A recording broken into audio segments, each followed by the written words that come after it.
En avril 2009, Marvel Studios, qui commence déjà à rouler sur le monde du blockbuster américain, annonce une nouvelle qui va ravir un peu tout le monde. Dès qu'il aura fini la réalisation de son film Scott Pilgrim, c'est Edgar Wright qui sera chargé d'adapter l'histoire d'un nouveau super-héros, Ant-Man. Et là les gars, je peux vous dire, l'enthousiasme était énorme. Les folies visuelles de Edgar Wright, son ton tout le temps hyper décalé, sa mise en scène qui semble très adaptée à l'histoire d'un héros capable de changer de taille et de jouer sur les échelles. Et en fait, on se disait tous, putain, ça y est, Marvel a trouvé son réalisateur, quoi. Bon, bah, vous connaissez l'histoire, le moins qu'on puisse dire, c'est qu'on va vite déchanter.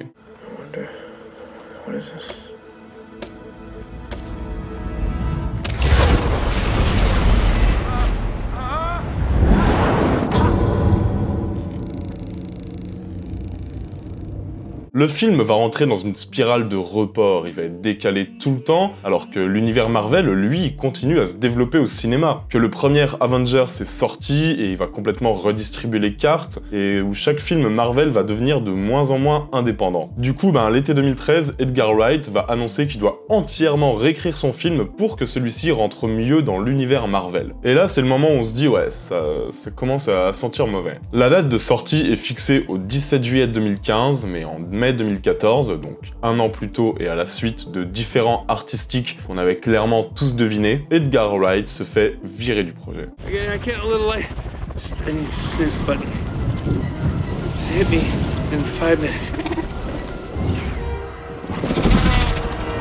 Marvel veut quand même rester sur la même date de sortie et il va se dépêcher de prendre le premier réalisateur venu pour boucler le projet. Ce sera Peyton Reed qui va reprendre en grande partie le script d'Edgar Wright, ce qui ne veut pas dire grand chose quand on sait que les 3/4 du génie de Edgar Wright vient de sa capacité à créer de l'humour visuel par sa mise en scène, pas par son écriture. Bref, le tournage va se lancer très vite, je veux dire, un mois à peine après l'arrivée de Reed. Un tournage qui s'étale du 18 août 2014 au 5 décembre 2014. Et je rappelle que le film est toujours censé sortir en juillet 2015. Ça laisse très peu de temps de post-prod. Ant-Man commence vraiment à ressembler à un beau bordel. Located the breach, bringing him in. Sorry about this.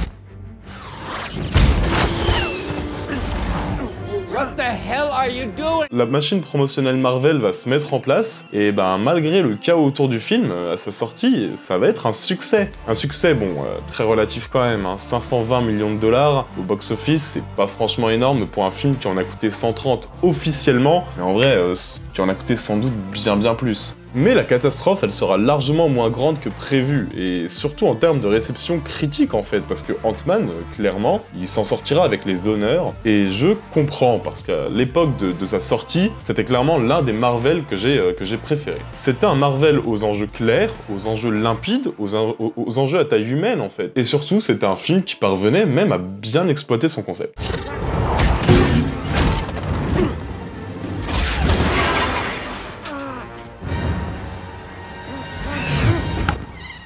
Les scènes d'action dans Ant-Man, elles fonctionnent. Le jeu sur les échelles est certes basique, mais il fait la blague. Même si on peut déplorer une mise en scène très basique et un peu sans folie. Mais le souci, clairement, il vient plutôt de ce qu'on a entre les scènes d'action. Un film qui concentre tous les clichés Marvel. Je veux dire, les dialogues plats filmés comme une série de télé, l'humour relou, les blagues permanentes qui vont désamorcer toute tension, toute possibilité d'avoir un gros enjeu. Mais en fait, bam, on te cale une blague et en fait, non, on en rigole.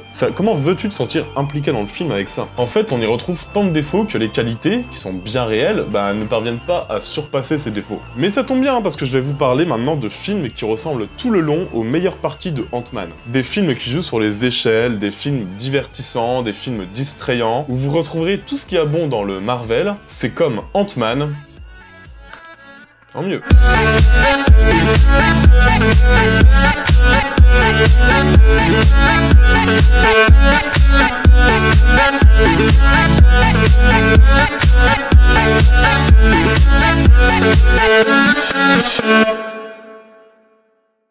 Bon allez, je vais commencer très fort avec ce film qui sera sans doute le plus connu de cette sélection. On y pense immédiatement quand on dit film d'aventure SF sur un rétrécissement ou sur un changement de taille. Évidemment, je vais vous parler du film de Joe Dante, L'aventure intérieure.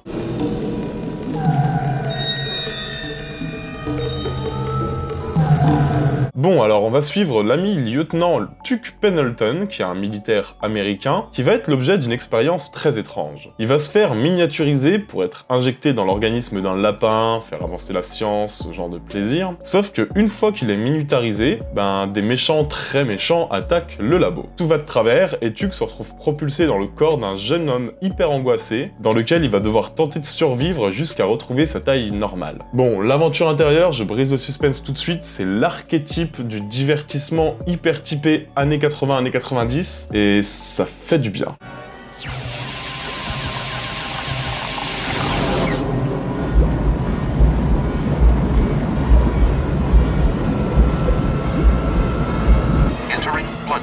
Joe Dante, en même temps, on va pas se mentir, hein, c'est pas n'importe qui le gars. Et quand il faut mettre en image des divertissements généreux, des films sans prétention, avec un fort concept, qui se permettent de hyper bien mélanger aventure, action, comédie, gros effets spéciaux, clairement le mec est fort. Et là on est complètement dans ce mélange. Un mélange que Ant-Man tente un peu de recopier tout le long sans trop y parvenir. Un mélange très maîtrisé qui fait que l'aventure intérieure, c'est quand même un sacré bon moment, qui se prend jamais au sérieux, mais qui met du cœur à l'ouvrage en fait, notamment sur le jeu sur les échelles, notamment sur sa générosité et sur son rythme qui est assez effréné.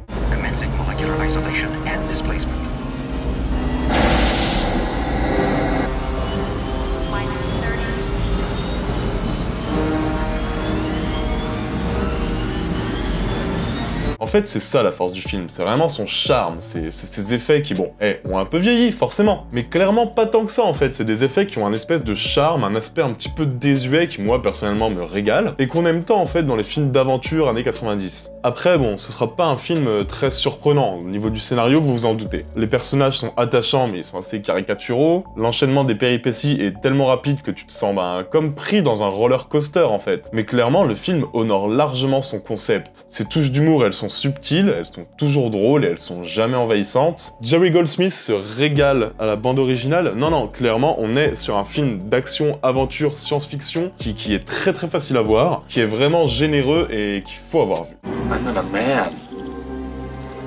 I'm in a strange man. I'll be a son of a bitch. I'm in a strange man, surrounded by strangers in a strange room. Ok, parmi les autres grands classiques où le héros rétrécit et son quotidien devient d'un coup plus menaçant. Parmi ces grands classiques où le divertissement est total avec de l'aventure, de l'action et surtout un côté hyper ludique qui embrasse à fond son concept, je peux pas ne pas vous parler de L'homme qui rétrécit.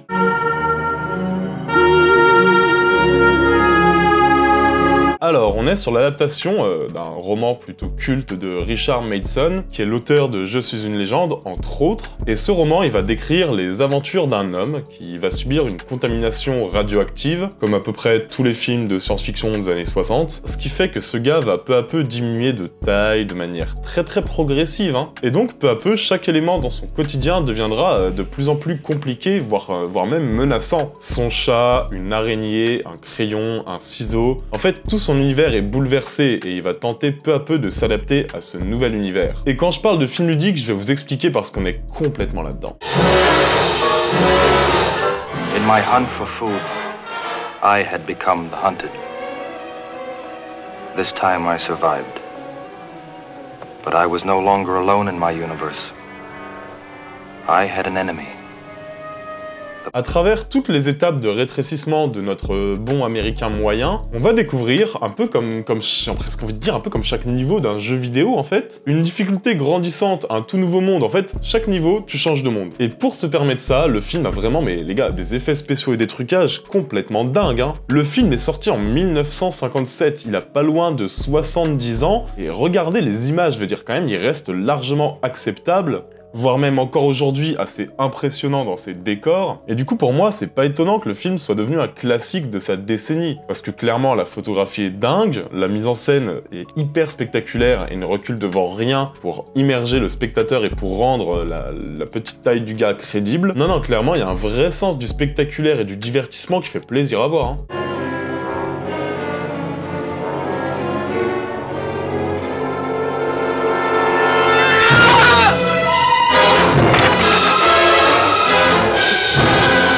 on est en plus de ça sur un film très intelligent, hein, qui distille son discours sur la relativité, sur la destruction progressive d'un homme, par des situations et des péripéties plutôt que par de longs discours. Alors qu'à l'époque, ça arrivait souvent voilà, d'avoir des grandes phases de dialogue pour expliquer un peu côté scientifique, pour légitimer un petit peu la menace. Là, c'est des péripéties, de l'action, on cherche pas à comprendre plus loin et ça marche. C'est hyper efficace et ça passe par des séquences franchement cultes, hein. Le dernier tiers du film, moi je me régale. Et clairement, l'intelligence du film dans chaque trucage, dans chaque effet, tout ça, ça le rend particulièrement impressionnant. C'est vraiment un vrai blockbuster généreux qui va ravir tous les fans d'aventure et de concepts poussés au maximum.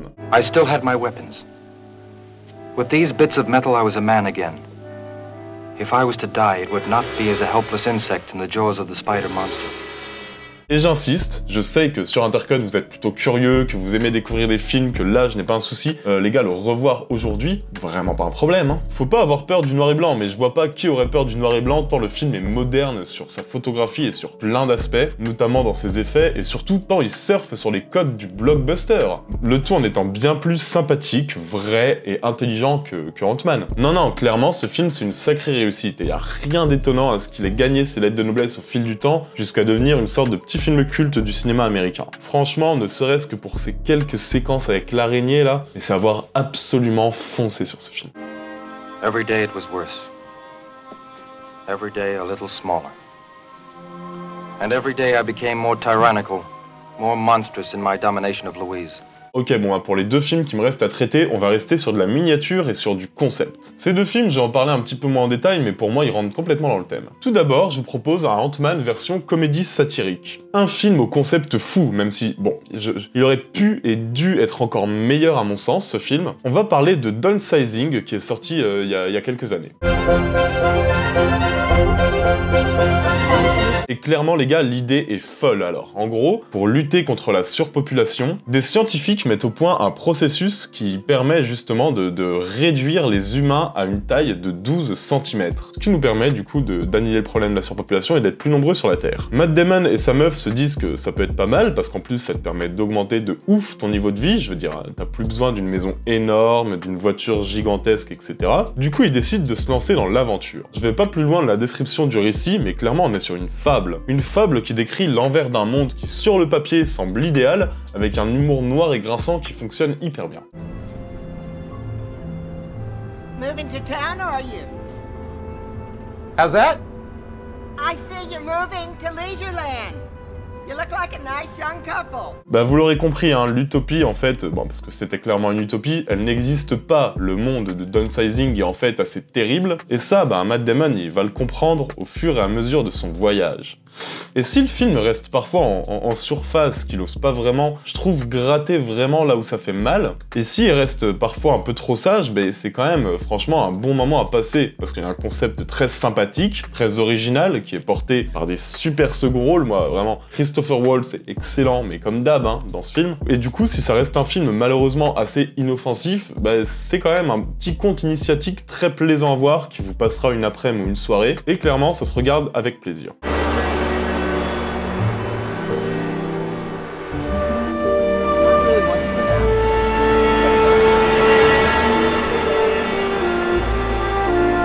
Bon, et pour finir, le grand classique, celui sans lequel le premier film qu'on a évoqué n'existerait probablement pas. Je vais vous en parler rapidement du film d'un grand patron du cinéma américain, Richard Fleischer, un film que vous connaissez peut-être qui s'appelle Le Voyage Fantastique. Donc c'est complètement le film L'Aventure Intérieure, parce qu'on va suivre un groupe de savants miniaturisés qui est emprisonné dans un corps humain, et les amis, première chose, je dois insister sur la direction artistique de ce film, parce que là, clairement, c'est quand même assez dingo, quoi. Je veux dire, regardez-moi cette photographie, surtout regardez-moi ces décors, quoi. Là, on sent, en fait, qu'il y a de la thune, on sent qu'on est sur un gros blockbuster fantastique, mais à l'ancienne, avec de la main-d'œuvre, avec des décors intelligents, avec des astuces. C'est bien foutu, c'est bien pensé, et clairement ça s'interdit pas à quelques séquences bien psychées qui vont vraiment te rester en tête. Can you see it, Captain? Yes, I see it now. c'est peut-être plus léger et peut-être plus facile à voir que d'autres grands films de Richard Fleischer, qui est quand même le gars derrière Soleil Vert, donc en termes de science-fiction, d'anticipation, le mec pèse. Juste pour vous situer comme ça l'impact du gars sur la science-fiction au cinéma. Ben, le Voyage Fantastique, ça reste clairement une petite folie, c'est une sacrée porte d'entrée à son cinéma, et ça vous permet rapidement de voir de quoi il est capable. C'est un super blockbuster que moi, personnellement, je trouve encore plus généreux et plus réussi que le quasi-remake que Joe Dante en a fait. Donc franchement, foncez sur ce film, c'est dinguerie.